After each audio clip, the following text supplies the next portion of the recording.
अस्सलाम वालेकुम Pakistan, welcome to power show with Malia Hashmi. नाज़रीन, पाकिस्तान की सियासत इस वक्त बहुत ही दिलचस्प मरहले में दाखिल हो चुकी है जब हम देख रहे हैं कि वो पीटीआई जिसे 2013 के बाद 2018 में 2 तिहाई से भी ज्यादा अक्सरियत के साथ खैबर पख्तूनख्वा में वोट्स मिले, उनको बलदियाती इंतखाबात में इस तरह मार पड़ी कि फजलुर रहमान साहब उनसे आगे निकल गए। वो फजलुर रहमान साहब जो जो कि पीटीआई से दूर पीछे थे। अभी 3 साल पहले की बात है कि वो अपनी घर की सीट ना जीत सके, और कैसी बात है कि बलदियाती इंतखाबात में उनकी जमात ने पीटीआई को पिछाड़ दिया। तो पीटीआई के लिए यहाँ पर किस लिहाज से लम्हा फिक्रिया है, किस किस चीज पर उनको गौर करने की जरूरत है, काम करने की जरूरत है, इस पर आज के प्रोग्राम में बात करेंगे। और दूसरा ये कि ऑपोजिशन बहुत कॉन्फिडेंट दिखाई देती है। मरियम नवाज साहिबा ने भी कुछ दिन कबल ट्वीट किया कि नवाज शरीफ साहब प्लेयर नहीं कोच हैं। तो वो किस के कोच हैं, किस लिहाज से वो कोचिंग कर रहे हैं, और कौन से खिलाड़ियों पर वो मेहनत कर रहे हैं? क्या नून लीग में अब कोई कंसेंसस डेवलप हो गया है कि शहबाज शरीफ साहब अगले वजीर आजम के कैंडिडेट के तौर पर वो पिच करेंगे, या फिर मरियम नवाज भी इस रेस में होंगी?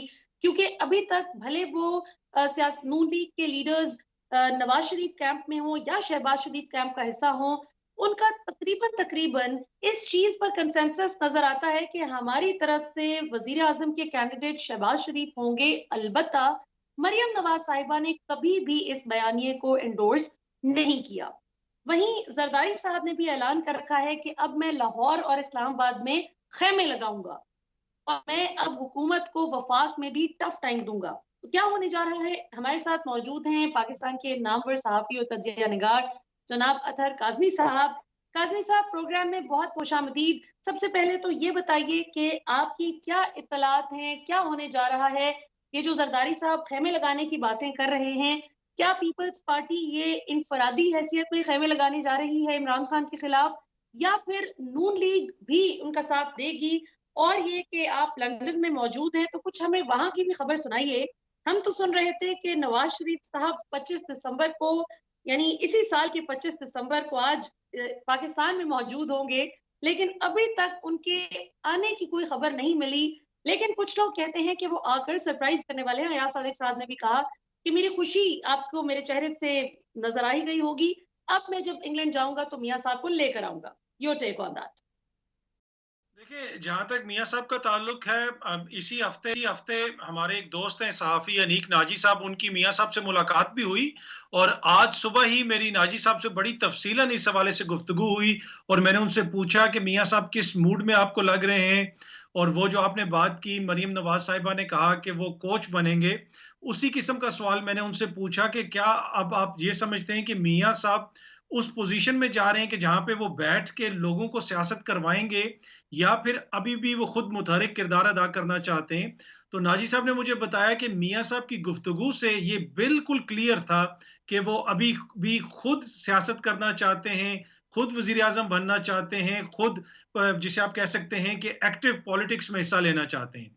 तो ये तो मियाँ साहब की पोज़ीशन है। अब जहाँ तक पाकिस्तान वापसी का ताल्लुक है, आपको पता है उनका वीज़ा रिन्यू नहीं हुआ था और इस सिलसिले में उनको मुश्किलात का सामना है। तो अगर यहाँ से इनकार होगा तो फिर ऑब्वियसली या तो वो अपील वगैरह में दोबारा जाएँगे या फिर वापस पाकिस्तान चले जाएँगे। तो मुझे लगता है कि ये जो बातें हो रही हैं उनकी वापसी की, ये एक तरह से वो राह हमवार करने की कोशिश की जा रही है। इससे ज़्यादा मुझे ये कोई चीज़ नहीं लगती। जहाँ तक ज़रदारी साहब का ताल्लुक है, उन्होंने जो ख़ैमे और झंडे गाड़े हैं सिंध के अंदर, उनको तो देख के यही लगता है कि वो अगर लाहौर में आ गए, तो अगर वैसे ही उन्होंने ख़ैमे और झंडे लाहौर में भी गाड़ने हैं, तो फिर लाहौर वालों का भी अल्लाह ही हाफ़िज़ है। यही हम कह सकते हैं उसके ऊपर तो। तो क्या आपको लगता है अदर आजमी साहब के पीटीआई को प्रैक्टिकली अब पीपल्स पार्टी से भी कोई खतरा है पंजाब में? यानी ये तो बात दुरुस्त है कि सिंध में उनकी कोई गवर्नेंस अच्छी नहीं रही, बल्कि मिस गवर्नेंस की एक बहुत बड़ी मिसाल पीपल्स पार्टी की अभी तक की कारकर्दगी हमने पिछले 12-13 साल में देखी है। लेकिन आपको सियासी तौर पर ग्राउंड पर क्या हकायक नजर आ रहे हैं? जमीनी हकायक आपके जराये के मुताबिक क्या है? क्योंकि अभी जो बाई इलेक्शन अभी तक जितने हुए उनमें 95% में पीटीआई को शिकस्त हुई है, 90 to 95% में। और तो और बलदियाती इंतखाबात में केपी से इनको ऐसी शिकस्त हुई है। भले इसमें मजे की बात मैं ऑडियंस के लिए भी बताती चलूं और आपको भी एक दिलचस्प फैक्ट हो सकता है आपके नॉलेज में ऑलरेडी हो कि जो वोट्स का टोटल काउंट देखा गया तो उसमें पता ये चला कि पीटीआई को बतौर जमात और ऐसे कैंडिडेट्स को जो कि पीटीआई से टिकट नहीं ले सके और वो पुराने कारकुन थे पीटीआई के, उनको भी इमरान खान के नाम पर जो वोट मिले हैं उनको मिलाकर इमरान खान को अभी भी सबसे ज्यादा वोट्स मिले हैं। लेकिन असल बात तो होता है कि नतीजे में कौन जीत रहा है, तो आखिर में तो जाहिर है नतीजा काउंट करता है। तो क्या पीटीआई अपनी गलतियों की वजह से आपको अगले इलेक्शन में मार खाती हुई नजर आ रही है?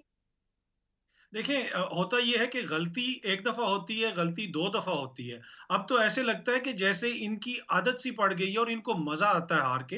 अगर आप कराची की बात कर लें, पीपल्स पार्टी की जो गवर्नेंस है, वो आपके सामने है कि ये इस शहर को एक बस नहीं दे सके और जो निज़ाम है वहाँ पे ट्रैफ़िक का, दीगर जो मसाइल हैं, उसके बावजूद वो सीट जहाँ से पीटीआई जीती थी, फैसल वाडा साहब की सीट, जब उसको छोड़ा तो पीटीआई कौन से नंबर पे आई वो हमें पता है और वहाँ से पाकिस्तान पीपल्स पार्टी का बंदा जीत गया। तो इस होता ये है कि एक चीज़ वो है जो आप डिलीवर कर रहे हैं और एक चीज़ ये है जो इलेक्शन की साइंस है, किस तरीके से आपने इलेक्शन लड़ना है। पीटीआई का मसला ये है कि वो बातें तो बहुत करते हैं सोशल मीडिया पे, लेकिन ऑन द ग्राउंड जिस तरीके से मेहनत हमने देखा कि जहांगीर तरीन माफ़ कीजिएगा, जहांगीर तरीन साहब ने की, अलीम खान साहब करते थे, उस तरह की मेहनत करने के लिए कोई तैयार नहीं है। ये सारे खान साहब की तरह सुपरस्टार बने हुए हैं और इनका दिल है कि जिस तरह खान साहब को लोग प्यार करते हैं, हमसे भी प्यार करें। भाई, आपसे लोग तभी प्यार करेंगे, तभी आपको वोट देंगे जब आपके फैसले दुरुस्त होंगे, जब आप इलाके में काम करेंगे, लोगों से राब्ते रखेंगे। तो मेरे ख्याल में जो जहांगीर तरीन के जाने से सियासी तौर पे नुकसान हुआ है पाकिस्तान तहरीक इंसाफ को, वो आने वाले इलेक्शंस में आप देखेंगे कि अगर उसके ऊपर तवज्जो ना दी गई, उस तरीके से काम ना किया गया मुकामी सतह के ऊपर, तो फिर इनको मजीद इनके लिए मुश्किलात हो सकती हैं। बिल्कुल ठीक। और ब्रेक से पहले अतर काज़मी साहब, नवाज शरीफ की वापसी के हवाले से भी कुछ आप अपने आपके ज़राए क्या कहते हैं?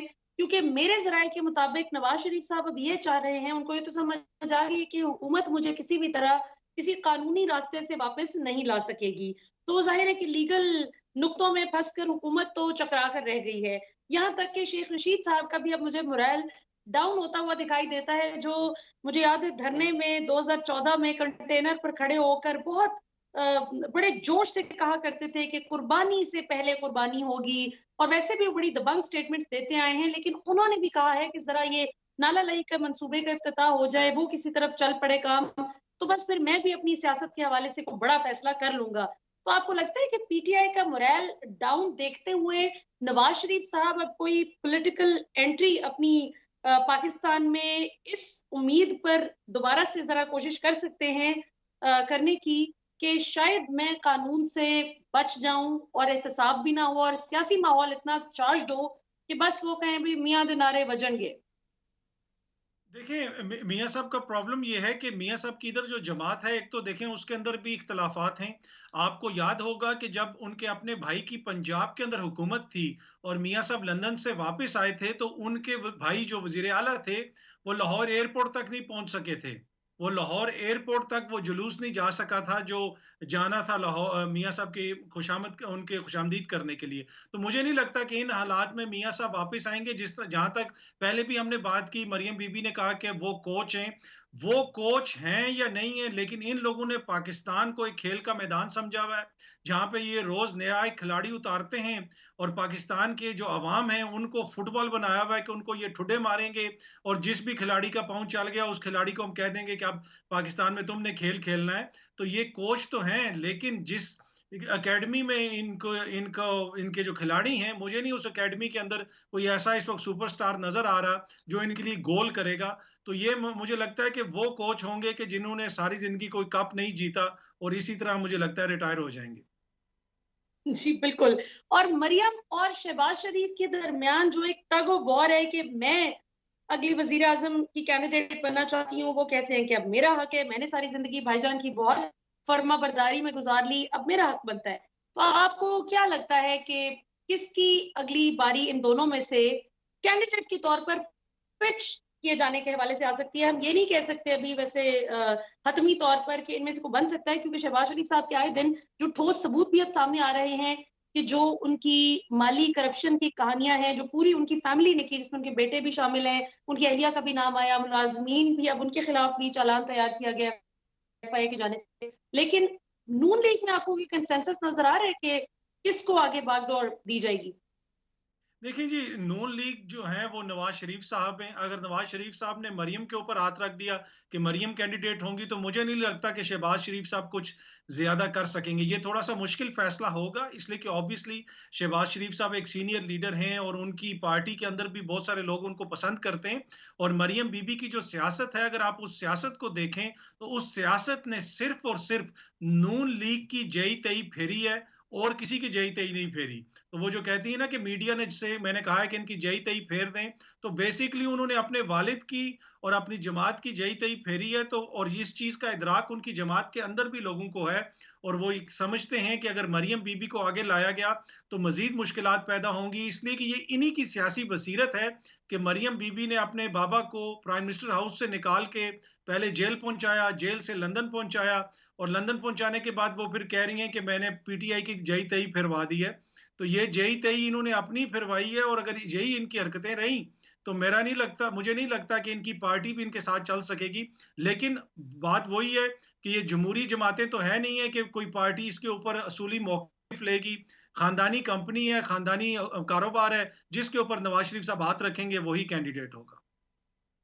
बिल्कुल ठीक हो गया। नाज़रीन, अतर काज़मी साहब ने एक बहुत ही दिलचस्प नुक्ते की तरफ निशानी की, जो मरियम साहिबा का एक एतराफ़ एक ऑडियो लीक की सूरत में सामने आया कि देखा, उन्होंने 2 बड़े निजी चैनल्स का नाम लेते हुए कहा कि कैसे मैंने उन चैनल्स के ज़रिए मीडिया से पीटीआई की जई तई, यानी पंजाबी का ये लफ्ज़ है जई तई, जिसका उर्दू में तर्जुमा है कि ऐसी की तैसी कर देना, कि कैसे मैंने ऐसी की तैसी कर दी पीटीआई की इन 2 चैनल्स की मदद से।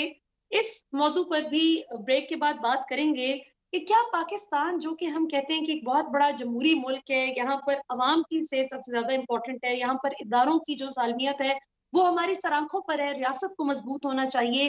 तो क्या रियासत को मजबूत करने के लिए ये एक हेल्दी जमहूरी रवैया है कि मीडिया का इस्तेमाल करके अपना सियासी एजेंडा, अपना सियासी नैरेटिव टो किया जाए, और वो भी उस सूरत में जब आप पर करप्शन के इल्जामात आयद किए जाएं और आपका फर्ज हो कि आप उन इल्जामात का जवाब दें। यहाँ पर वक्त तो एक शॉर्ट कमर्शियल ब्रेक का, ब्रेक के बाद वापस आते हैं तो गुफ्तगू के सिलसिले को आगे बढ़ाते हैं आफ्टर द ब्रेक।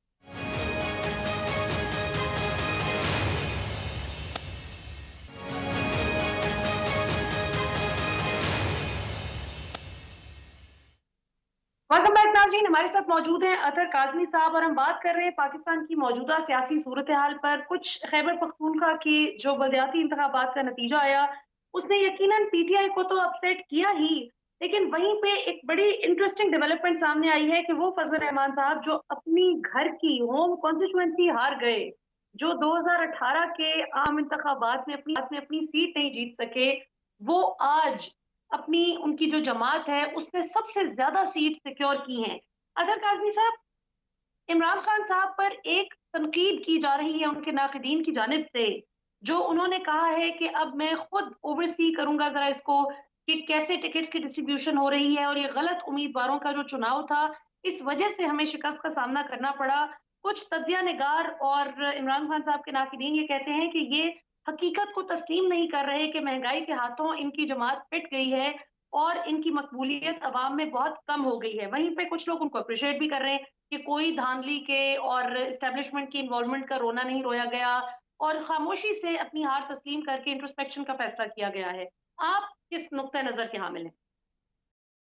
देखिए, एक तो बात ये है कि जिस तरीके से इलेक्शंस वहाँ पे करवाए गए हैं और जिस किस्म का निज़ाम वो लेके आ रहे हैं, मुकामी सतह के ऊपर बराह रास्त उन्होंने इंतखाबात करवाए, तो उसको तो एप्रिशिएट करना चाहिए। जहाँ तक मौलाना साहब के कैंडिडेट का जीतना, पूरे उन्होंने केपीके के मुख्तलिफ अजला में सीटें निकाली हैं, लेकिन पेशावर के अंदर अगर JUIF का मेयर वहाँ से इलेक्ट हुआ है, तो उसके लिए आपको खुद अंदाज़ा लगाना पड़ेगा कि कितनी मेहनत की होगी पीटीआई ने, कि पेशावर वाले लोग इतने तंग आ गए कि उन्होंने मौलाना साहब को हम्म। वोट देना शुरू कर दिए। वो मौलाना साहब जिनका ज़िक्र आपने भी किया, जो अपने घर की सीट हार गए थे।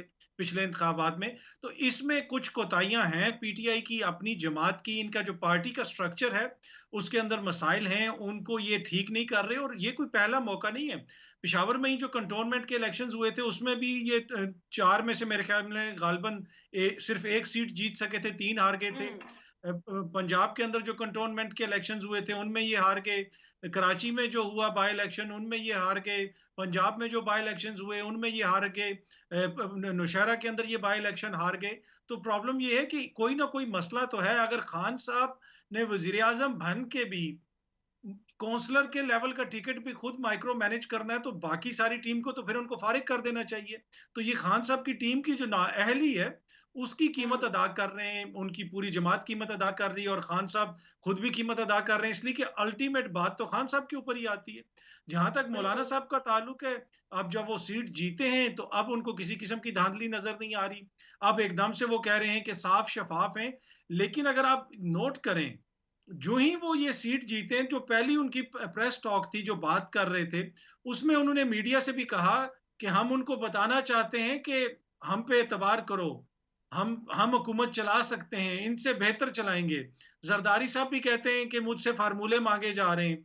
नून लीग वाले भी हम्म। ये तासुर देने की कोशिश करते हैं कि हमारे साथ डील हो रही है। तो वो किधर गए सारे बागी, वो जिन्होंने एस्टेब्लिशमेंट को गिराना था, जिन्होंने जीएचक्यू के सामने धरने देने थे, जिन्होंने हम्म। सिलेक्टेड को फारिग करना था। प्रॉब्लम यही है कि ये लोग 3 साल से रोज अपना सीवी भेजते हैं, जीएचक्यू आगे से रिजेक्टेड होके वापस आ जाता है। वो कहते हैं रॉन्ग पोस्ट कोड, यहाँ पे तो ये सहूलत मौजूद ही नहीं है। ये दोबारा भेजते हैं कि फैक्स के जरिए, वो फिर इनको बताते हैं। तो ये इनको मेन इश्यू इनको ये है, इनकी अभी भी नजरें ना केपीके की अवाम पे हैं, ना पंजाब की अवाम पे हैं, ना कराची की, ना बलोचिस्तान की, ना किसी और जगह की। इनकी नजरें हैं जीएचक्यू के ऊपर। पर प्रॉब्लम यह है कि ये कोई 80 की दिहाई नहीं है, ना ही 90 की दिहाई है। इनकी तस्वीरों के दीवारों के ऊपर अभी भी जनरल जलानी की तस्वीरें लगी हैं। इनकी दीवारों के ऊपर अभी भी ज़ियाउल हक साहब की तस्वीरें लगी हैं। इनको कोई बताए कि अब आर्मी चीफ जनरल बाजवा हैं, अब चीजें डिफरेंट हो चुकी हैं, वजीर आजम इमरान खान साहब हैं, हालात बदल चुके हैं। अब जो आपकी ख्वाहिश है कि फौज आपको भंगोड़े में बैठा के या डोली में बैठा के लाएगी और इकतदार दे देगी, अब वो नहीं हो सकता। मेहनत करें, हसद ना करें, आहिस्ता आहिस्ता हो सकता है कि आप भी कामयाब हो जाएं। बिल्कुल। अच्छा, ये अख्तर काज़मी साहब, जो डील की बात की जाती है, पिछले हफ्ते भी हमारे प्रोग्राम में इस पे बात हो रही थी। और मेरे जो एनालिस्ट मौजूद थे उस प्रोग्राम में, मेरे जो पैनलिस्ट थे, उनका ये कहना था कि ये खुद ही हवा में बातें करते हैं। जीएचक्यू से इनके कोई राब्ते नहीं हैं। जो हुए थे वो 2 ही राब्ते थे, जो मोहम्मद जुबैर साहब के थ्रू इन्होंने कोशिश की आर्मी चीफ तक पहुंचने की। लेकिन वो जाहिर है कि वहां पे उन्होंने सीधा सीधा कह दिया कि करप्शन का जो हिसाब किताब है वो अदालतें जाने आप जाने, उसमें हमारा कोई लेना देना नहीं है। और यही शिकवा प्रिसाइजली नवाज शरीफ साहब को भी फौज से था, मसला ही वहां से शुरू हुआ था। ये बहुत से लोग बात करते हैं कि नहीं, नवाज शरीफ ने तो फौज के एहतसाब का मामला शुरू किया था, इसलिए फौज खिलाफ हो गई। जबकि हम तक जो बड़े बावसूख जराए हैं वो ये पहुंचाते हैं खबर कि नवाज शरीफ साहब का फौज के साथ मसला ही वहां से शुरू हुआ था, जहां से फौज ने इनके आगे सर निगूं करने से इनकार कर दिया था, इस हवाले से कि भाई अदालती मामलात में वो इंटरफेरेंस करेंगे। आपकी क्या इत्तलात हैं? क्या अब इस वक्त एज वी स्पीक इनकी कोई डील वगैरह कुछ हो रहा है? क्योंकि इस्लामाबाद में तो हर दूसरा बंदा इस वक्त डील की बातें कर रहा है, कैपिटल में तो बस डील की बातचीत चल रही है कि जी फलां की डील होगी, फलां की डील होगी। तो कोई डील इन द मेकिंग आपके जराये के मुताबिक हो रही? जहां तक पीछे नवाज शरीफ साहब की हुकूमत का ताल्लुक है, आपको याद होगा कि राहिल शरीफ साहब ने एक बड़ा सख्त बयान दिया था और उन्होंने कहा था ये जो मौशी दहशतगर्दी है, जो बदउनवानी और करप्शन से होती है, उसके खिलाफ भी हमें इसी तरह एक्शन लेना पड़ेगा। वो इसी तरफ इशारा था, इसलिए कि उस जमाने में उनको बार बार अप्रोच किया जाता था कि इस चीज में ये करें या अदालतों से कोई मसाइल हल करवाएं। तो वो चीजें सब हमारे सामने हैं। जहां तक डील का ताल्लुक है, देखें जी, जब डील होती है ना, तो कोई किसी को बता के डील नहीं करता। और दूसरा ये होता है कि जो डील होती है, वो किसी दोनों तरफ जो होते हैं, दोनों तरफ को कुछ ले दे के डील करनी पड़ती है। अभी इनके पास है क्या देने के लिए? जहां तक तो ये करप्शन के मुकदमात में डूबे में हैं, ये क्या ऑफर कर सकते हैं इस वक्त फौज को? वो फौज जिनके बारे में ये लोग ये कहते हैं कि वो इतनी मजबूत है कि हर किसी को इक्तदार में लेके आ सकती है, तो पर वो इतने कमजोर हो गए हैं कि वो उस शख्स से जो मुल्क से फरार है, अदालतों को मतलूब है, सजा याफ्ता है, उसके साथ वो डील करने के लिए तैयार हो रहे हैं। तो इनके पास कौन सी ऐसी चीज है जिसके ऊपर कोई इनके साथ डील करेगा? बात यह है कि जरदारी साहब ने भी जो बात की कि हमसे फार्मूले मांगे जा रहे हैं, ये इनकी फ्रस्ट्रेशन है। ये फ्रस्ट्रेशन इसलिए है कि ये बार बार राब्ता करने की कोशिश करते हैं, आगे से वो, जिस तरह मैंने पहले भी कहा कि उस तरफ से इनको कोई पॉजिटिव रिस्पॉन्स नहीं आता, तो ये फिर खुल के इस तरह की बातें शुरू कर देते हैं। जिस तरह जरदारी साहब ने भी खुल के अपनी तकरीर में उस दिन कहा कि हमने उनको कहा है कि पहले उसको फारिग करो। तो भाई किधर गई आपकी जमहूरियत, किधर गई आपकी असूल पसंदी, अगर आप ये कह रहे हैं कि हमने फौज को कहा है कि इमरान खान को फारिग करो। इसी किस्म के बयानात नून लीग की तरफ से भी आते। तो ये सिर्फ और सिर्फ इक्तदार की जंग है, और सिर्फ ये चाहते हैं कि किसी तरीके से इनको हुकूमत मिल जाए। तो मुझे नहीं लगता कि जो इनकी ख्वाहिश है वो पूरी होगी इस तरीके से जिस तरह इनकी कोशिशें हैं।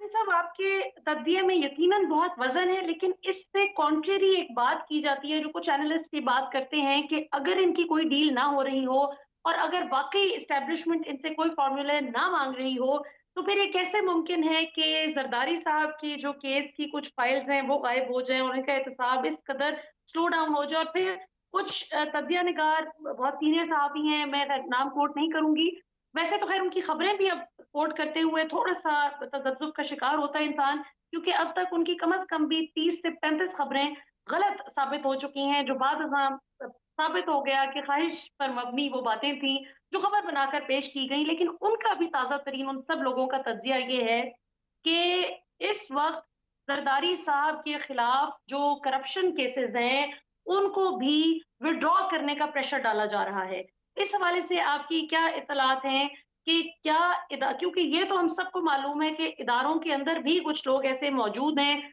जो कि एहतसाब के अमल में सबसे बड़ी रुकावट है। इमरान खान की अपनी काबीना में कुछ ऐसे मौजूद हैं, इनकी अपनी जो पीटीआई के टिकट होल्डर्स हैं जो कि एमएनए एमपीए बनकर बैठे हुए हैं, उनमें बहुत से ऐसे लोग हैं जिनको लगता है कि अगर नवाज शरीफ और जरदारी का उस तरीके से एहतसाब इन दोनों खानदानों का हो जाता है जिस तरह इमरान खान वादा करके आए हैं, तो ना सिर्फ ये कामयाब हो जाएंगे बल्कि अगली दफा हमें भी उन दोनों की तरफ से टिकट मिलने की कोई उम्मीद नहीं। जो जाहिर है कि उन दोनों में से अगर कोई कामयाब होता है तो उनको मिल सकता है। तो आपका इस हवाले से क्या ख्याल है? वो खुद भी एहतसाब के शिकंजे में आने के लिए तैयार नहीं है, तो इमरान खान की टीम में खुद लोग उनके खिलाफ हैं, तो इमरान खान उस हवाले से क्या कर रहे हैं और जरदारी साहब की जो फाइल्स गायब हो रही हैं, इस हवाले से आपका क्या नुक्ता नजर? जहाँ मसला ये रहा है कि बहुत सारे सहाफ़ियों की, किसी की फाख्ता थी, किसी की चिड़िया थी, तो खलील खान की गुलेल का निशाना बन गए हैं वो सारे परिंदे। इस वजह से इनकी खबरें जो हैं वो ख़राब आ रही हैं, सही नहीं आ रही। बात ये है कि कुछ चीज़ें होती हैं वो बिल्कुल सामने होती हैं, दीवार के ऊपर लिखी होती हैं। हमारे कुछ सहाफ़ियों का मसला ये रहा है कि वो अपनी दानिश्वरी साबित करने के लिए ना आवाम को बताते हैं कि मैं आपको बताऊँगा कि इस दीवार के पीछे क्या है। उस दीवार के पीछे से इंफॉर्मेशन लाने के चक्कर में वो भूल जाते हैं कि दीवार के ऊपर जो लगी हुई है कम से कम वही आवाम को पहले बताए ना, कि दीवार के ऊपर सामने लिखा हुआ क्या है, सामने नजर क्या आ रहा है। तो खाम खा की ओवर एक्टिव जो इमेजिनेशन है कि हर चीज के अंदर से साजिश ढूंढना, हर चीज के अंदर से कोई ऐसी चीज निकालना जिसके अंदर कोई ना कोई कॉन्स्पिरेसी होगी, तो वो इस ये सब कुछ करके अपने आप को बहुत ज्यादा बाखबर और अपने आप को दानिश्वर साबित करने की कोशिश करते हैं। लेकिन हुआ ये है कि गुज़िश्ता 3 सालों के अंदर आप देख लें कि रोज़ डेट्स दी जाती थी कि इमरान खान साहब की हुकूमत जा रही है, नई कौमी हुकूमत आ रही है, फ़ौज और इमरान खान साहब की हुकूमत के ताल्लुकात ठीक नहीं है। अब ये नई खबर दी जा रही है कि डील हो रही है। देखिए ज़रदारी साहब जो हैं उनकी सियासत थोड़ी-सी डिफरेंट है मियाँ साहब से। आप अगर अपने मुकदमात अदालतों में लड़ेंगे ना, मियाँ साहब का और माफ़ कीजिएगा मरियम बीबी का तरीकाकार तो ये रहा है ना कि ये कह रहे हैं कि ये धौंस ज़बरदस्ती से अपने मुकदमात ख़त्म करवाएँगे। इसी वजह से वो कभी किसी के ऊपर इल्जाम लगाते हैं, कभी कोई ऑडियो आ जाती है, कभी कोई वीडियो आ जाती है। जरदारी साहब अपने मुकदमे लड़ रहे हैं अदालतों में। पाकिस्तान का अदालती निज़ाम ऐसा है कि अगर आप उसके अंदर अपने मुकदमे लड़ें तो कहीं ना कहीं आपके लिए गुंजाइश बन जाती है। वही हमने देखा कि जरदारी साहब ने बेहतर तरीके से अपने मुकदमात की पैरवी की है अदालतों के अंदर। वो सियासी तौर पे अपने मुकदमे उस तरह नहीं लड़ रहे, वो खुल के उस तरह बयानात नहीं देते, वो अदलिया को टारगेट नहीं करते, वो जजों की तहजीक नहीं करते। तो यही वजह है कि आपको नजर आता है कि मुकदमात के अंदर अदालतों में उनकी पोजीशन बेहतर है मरियम बीबी से। और मियाँ साहब से। और इसके अलावा मुझे और कोई चीज़ नज़र नहीं आती। जहाँ तक डील का ताल्लुक है, मुझे नहीं लगता कि to be honest current scenario के अंदर फ़ौज इनसे इतनी बातें सुनने के बाद इनके साथ डील करेगी या इनको लेके आएगी, या इस किस्म की कोई एपेटाइट है उनमें। बिल्कुल ठीक है। अतर काज़मी साहब, आपका नुक्ता नज़र आ गया। राजा आमिर अब्बास साहब पाकिस्तान के मुमताज़ माहिर कानून हमारे साथ मौजूद हैं। राजा साहब, आपने अतर काज़मी साहब की गुफ्तगू सुनी, उनका नुक्ता नज़र आपने सुना है। क्या आप उनकी बात से एग्री करते हैं कि कोई डील इस वक़्त नहीं होगी? और अगर हुई भी तो ज़ाहिर है कि ये फ़ौज पे भी बड़ा बैडली रिफ्लेक्ट करेगा, जो दीगर हमारे रियासती इदारे हैं उन पे भी बड़ा बैडली रिफ्लेक्ट करेगा कि वही लोग जो इन पर हर तरह का कीचड़ उछालते रहे, अब उन्हीं को अगर दोबारा से मार्जिन दिया जाए तो जाहिर है कि बड़ी अनफेयर बात होगी। जबकि हमारे जो एस्टेब्लिशमेंट में भी ज़राए मौजूद हैं, या इवन हुकूमत और ऑपोजिशन के जो सीरियस जो लोग हैं, वो यही कहते हैं कि डील नहीं है। लेकिन उनके अलावा हर शख्स इस वक़्त ये कह रहा है कि डील हो गई, डील हो गई। आपकी क्या मालूमात हैं? आप भी इस्लामाबाद के सीरियस क्वार्टर्स में बहुत बाखबर भी हैं और आपके काफ़ी सोर्सेज़ भी मौजूद हैं। आपकी क्या इत्तलात हैं? देखिए, मलिया जरदारी साहब के आप अगर बयानात ले लें तो वो ईंट से ईंट बजाने से लेके अब वो आके ये कह रहे हैं दोबारा से कि जनाब मुझसे पूछा जा रहा है और मुझसे फार्मूला लिया जा रहा है, और उनका फार्मूला तो पूरा पाकिस्तान जान चुका है। वो 10% से शुरू होता है और काफी ऊपर तक जाता है। तो उनसे क्या फार्मूला लेना है एस्टेब्लिशमेंट ने? और वो तो अब कहते हैं मैं लाहौर में अपने खेमे गाड़ दूंगा। आपने तो बाई इलेक्शंस में भी गाड़े, आपने फिर कंटोनमेंट के इलेक्शंस में भी गाड़े। केपी में हालिया में मौलाना चले अगर ऊपर आया है वो अफगानिस्तान के तालिबान का झंडा लेके, लेकिन जरदारी साहब का तोहफा ये है कि उसने जुल्फार अली भुट्टो साहब पाकिस्तान पीपल्स पार्टी जो कि इस मुल्क की चारों सूबों की पार्टी थी उसे महदूद किया सिंध की हद तक।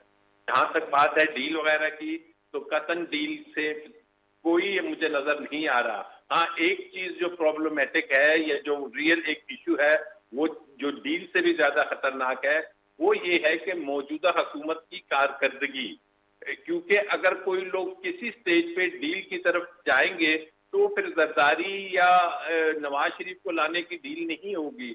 वो ये डील होगी कि जनाब ये हुकूमत अगर डिलीवर नहीं कर पा रही, ये हुकूमत अगर अवाम के मसाइल को हल नहीं कर पा रही, तो फिर कोई पाकिस्तान प्ले ग्राउंड नहीं है कि उसको दे दिया जाएगा कि जो मर्जी आके सब जिस तरह का मर्जी है खिलवाड़ कर ले। तो फिर यकीनी तौर पे देखिए पार्टीज तो वो है, नून लीग भी पार्टी है, पीपल्स पार्टी भी पार्टी है, और किसी भी मुल्क में जब सियासी जमातें अगर ना हो तो वहां का सिस्टम कोलैप्स कर जाता है। तो यकीनी तौर पे अगर ये बात पार्टी की तक हो रही है कि जनाब इन केस अगर ये अपने आप को, इनके पास अभी भी 1.5-2 साल है, अपनी जो गलतियां हैं उसको रेक्टिफाई नहीं करते, अपने जो वो इनके चैप्टर्स हैं जो वीक हैं, बहुत चैप्टर्स बहुत उम्दा हैं कि इस वक्त पाकिस्तान की जो फॉरेन पॉलिसी है दुनिया के नक्शे में पाकिस्तान इस अंदाज में मौजूदा हुकूमत में उभर के आया है कि अब वाकई ही आपके मुल्क में OIC की कॉन्फ्रेंसेज हो रही हैं, आपके मुल्क में P5 के नुमाइंदे जो परमानेंट मेंबर्स हैं यूनाइटेड नेशंस के वो आ रहे हैं, रशिया कह रहा है, पुतिन कहता है कि अगली कॉन्फ्रेंस हम पाकिस्तान में कराएंगे। तो ये वो फैक्टर्स हैं कि जिसको इग्नोर नहीं कर सकती इस मुल्क की इस्टेब्लिशमेंट,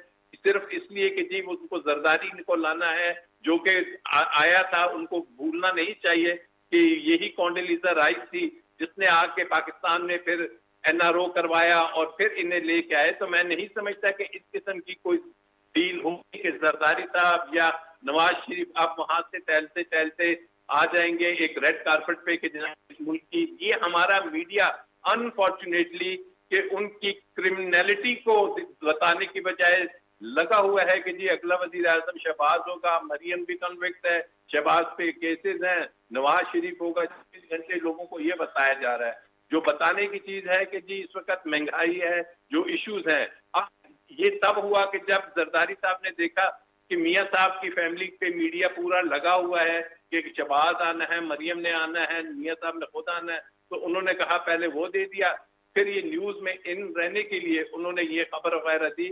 अदरवाइज डील्स जो होती हैं ना, आपकी स्टेट की किसी भी कंप्रोमाइज पे नहीं हो सकती कि जनाब एक तरफ आप कहें कि जनाब इस मुल्क में काफी सिक्योरिटी इश्यूज हैं। एक तरफ आप ये देखें कि जी इंडिया, और फिर जब फिफ्थ जनरेशन वॉरफेयर मलिया यही होती है कि मीडिया और आपके मुल्क के कुछ जो पॉलिटिशियंस होते हैं उनसे वो कहलवाना शुरू कर दिया जाता है कि जो कि आपके दुश्मन मुल्क का या किसी का नैरेटिव्स होता है। तो ये इन चीजों को समझने की जरूरत है और ये कभी भी अब पाकिस्तान अफोर्ड नहीं कर सकता। और ये मौजूदा हुकूमत की कारकर्दगी है कि इमरान खान ने भले से इनको सजाएं नहीं दिलवाई, लेकिन आज इस मुल्क का बच्चा बच्चा जब देखता है सरे महल की तरफ या वो जो फ्लैट्स हैं लंदन के, तो उसे एक बात यकीनी तौर पे पता होती है कि ये हमारा और इस मुल्क का लूटा हुआ पैसा है। और उसे इस बात पे भी अब ये है कि वो ये समझता है कि इस मुल्क का अदालती निज़ाम, इस मुल्क के इन्वेस्टिगेटिंग एजेंसीज इस काबिल नहीं कि इन माफियाज को सजाएं दिलवा सकें। और इन माफियाज को के खिलाफ जंग लड़ना कोई 2 या 3 साल में ये नहीं कि इनको खत्म कर एलिमिनेट किया जा सकता है। तो ये प्रोसेस शुरू है। I don't think so. जो असल इशू है इमरान खान को उसको कैटर करना चाहिए वो ये है कि उसके पास पॉलिटिकल मैनेजर्स होने चाहिए, क्योंकि पॉलिटिक्स को मैनेज किया जाता है, उसमें पिक एंड चूज। और ऐसे अफराद के जिनका पाकिस्तानी पॉलिटिक्स से या जिनको इस गेम का एबीसी का नहीं पता, अगर उनसे फैसले लिए जा रहे हैं तो अभी वो करके देख चुके हैं, चाहे वो सिंध केपी में वजीर आला की शक्ल में हो, अब पंजाब में उन्हें ये प्रॉब्लम फेस आएगी। सो दिस इज समवेयर कि वो अपनी सारी कंसंट्रेशन करें और ये ना हो कि वो अपोजिशन के डील के चक्कर में अपनी जो सी हैं तवानाइयां इस तरफ गलत तौर पे खर्च करें। बिल्कुल सही राजा आमिर अब्बास साहब, आपका भी पॉइंट आ गया। नाज़रीन, यहाँ पर वक्त तो एक शॉर्ट ब्रेक का, ब्रेक के बाद वापस आएंगे तो आखिरी सेगमेंट में बात करेंगे कि अब जो पंजाब में बलदियाती इंतखाबात होने जा रहे हैं, और जाहिर है कि ये जो महंगाई का तो फैक्टर अपनी जगह है ही, लेकिन ये आपस की जो लड़ाइयां हैं और टिकट्स का और की गलत जो एलोकेशन है और उम्मीदवारों का गलत चुनाव, जो कि खैबर पख्तूनख्वा में तो शायद इतना इस एरिया को तो समझा ही नहीं जा रहा था कि इतना प्रॉब्लमेटिक होगा। पंजाब में तो ऑलरेडी इस हवाले से बहुत ज्यादा तशवीश पाई जा रही है पीटीआई के अपने क्वार्टर्स में कि यहाँ पर उम्मीदवारों का गलत चुनाव तकरीबन तकरीबन ऑलरेडी हो चुका है ज्यादातर। तो इस हवाले से इमरान खान साहब के पास अब कितना वक्त है कि वो कोर्स करेक्शन कर सकें, इस पर बात करते हैं आफ्टर द ब्रेक।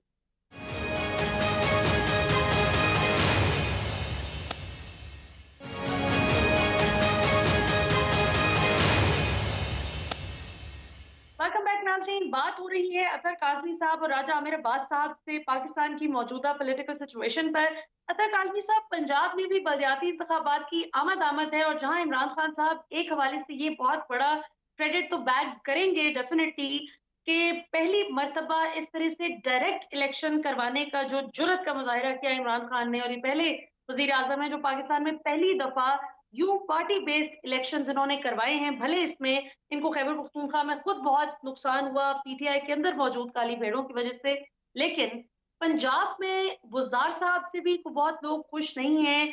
वोटर्स तो वोटर्स पीटीआई के अपने एमपीएस उनसे बहुत ज्यादा खुश नहीं है, और पीटीआई की काबीना के अंदर भी बहुत से लोग जो है वो नाला दिखाई देते हैं। उनको लगता है कि एक गलत सिलेक्शन है सीएम की, और लेकिन वजीर आजम के आगे जुर्रत नहीं करते बात करने की। आपको क्या लगता है कि महंगाई का factor plus Buzdar factor plus उम्मीदवारों का अगर गलत चुनाव यहाँ पर भी हो गया तो पीटीआई को कितना नुकसान हो सकता है और इमरान खान के पास कितना वक्त है इसको दुरुस्त करने के लिए? देखिए, जिस तरह पहले राजा साहब ने बड़ी अच्छी एक बात की कि सियासत जो होता है ना, ये मैनेज करने का नाम है चीजों का। यहाँ पे आप किसी भी बंदे से पूछ लें, वो आपको ये कहेगा कि शहबाज शरीफ साहब बेहतरीन एडमिनिस्ट्रेटर थे। उनके मुखालफिन भी ये बात करेंगे।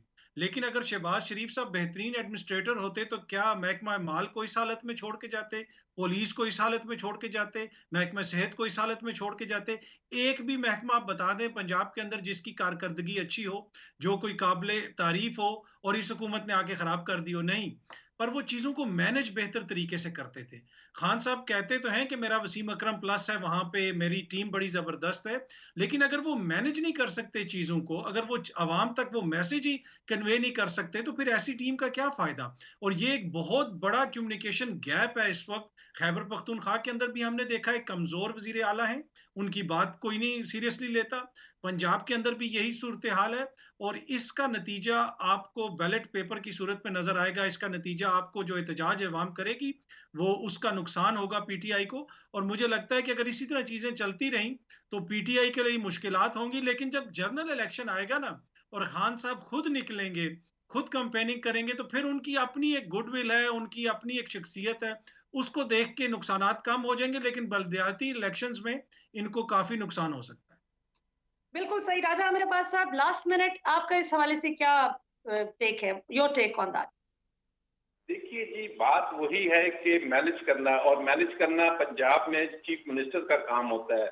मलिया और कुछ नहीं, अगर ये मुझे वजीर आला लगा देते ना तो मैं अभी तक कुछ नहीं 25% जो सिटिंग गवर्नमेंट होती है वो अपोजिशन के अफराद अपने पास ले आते हैं। पंजाब में मैं आपको 30 बरादरियां बड़ी ला के टेबल पे बिठा देता कि जनाब आइए, पंजाब के इलेक्शन होते हैं बरादरी की सिस्टम पे। तो ये किसका काम होता है? अब इमरान खान ये सारे काम नहीं करेगा, उसने तो फॉरेन लेवल पे और इंटरनेशनल लेवल पे देखना है, पाकिस्तान को पॉलिसी देनी है। तो ये इसकी टीम के लोगों का काम था कि बताते कि जी इस इलाके के ये बिरादरी है, ये बड़े लोग हैं, ये इलेक्टेबल्स हैं, इन्होंने फलानी पार्टी छोड़ के पीटीआई ज्वाइन कर ली है और आप पे एतमाद करते हैं। और ये सारा सिस्टम वजीर आला ने करना था। उसके पास बहुत से टूल्स होते हैं, बट अनफॉर्चुनेटली वो उन टूल्स को इस्तेमाल नहीं कर सका। और वो इस इलेक्टोरल सिस्टम को जो पंजाब का है, क्योंकि वो साउथ पंजाब के एक छोटी सी जगह से बिलोंग करता है, उसका शायद तजर्बा नहीं है, उसको शायद नहीं इल्म कि पंजाब की जो अंदर की सेंट्रल पंजाब की और जो पॉलिटिक्स है वो किस तरीके से रिवॉल्व करती है, कौन से ब्यूरोक्रेट्स को कवर करना होता है, कौन सी फैमिलीज को कवर करना होता है। तो इट्स हाई टाइम कि कुछ ऐसे लोगों की ये, हाँ इसमें जहांगीर तरीन साहब काफी इफेक्टिव थे, तो इट्स हाई टाइम कि इमरान खान साहब देखें कि पंजाब की जो प्योर टिपिकल पॉलिटिक्स है उसके चैंपियंस दो चार ढूंढने और उनकी ड्यूटी लगाए, ना कि जो इम्पोर्टेड या इधर उधर से लोग आए हुए हैं उनको ये असाइनमेंट दी गई। और अगर उनको असाइनमेंट दी गई तो यहाँ पे आपका जो रिजल्ट होगा वो केपी से बहुत ज्यादा बदतर होगा। नाज़रीन, आपने आज की गुफ्तगू सुनी। बात तो सिर्फ ये है कि चीफ मिनिस्टर किसी भी सूबे का गोलकीपर होता है। उसका काम होता है कि उसने अपने प्लेयर्स को भी इनकरेज करना होता है कि वो ज्यादा से ज्यादा गोल्स करें और उन गोल्स से अपनी टीम को बचाना भी होता है।